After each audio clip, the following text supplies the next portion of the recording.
Goeiedag, ek groet jou in die kosbare naam van Jesus Christus. Daar word 'n verhaal vertel van 'n reisiger wat 'n man langs die pad ontmoet het, wat baie kennis oor die lewe gehad het. En hy vra hom toe, waar is die pad na sukses?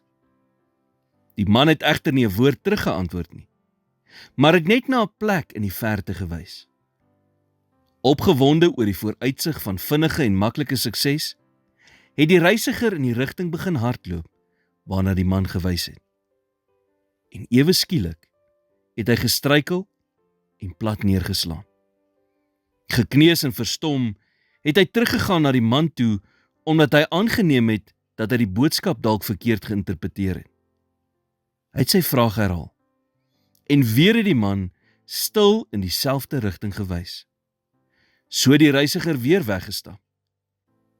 Hierdie keer het hy baie hard neergeslaan, en stikkend en woedend teruggekruip na die man toe en geskree, ek het jou gevra watter kant sukses is, en die rigting gevolg wat jy aangedui het.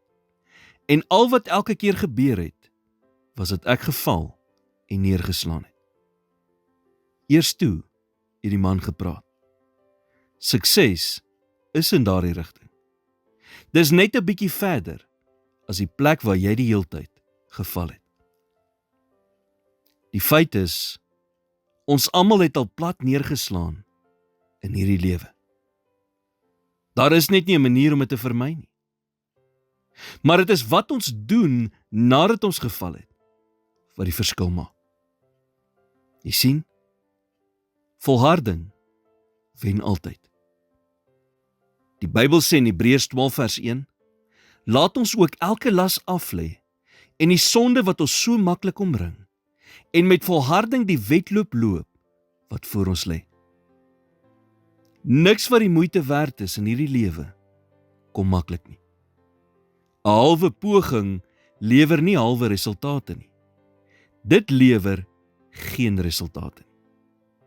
Volharding is die enigste manier om resultate te behaal wat blywend is. So hou aan volhard en jy sal wen. Here, ek dank U vir 'n splinternuwe dag en vir die vasgeleenthede en uitdagings wat hierdie dag sal bring. Gee my die deursettingsvermoë om deur hierdie dag te kom en help my om 'n houding te hê wat U weerspieël. In Jesus naam bid ek dit. Amen.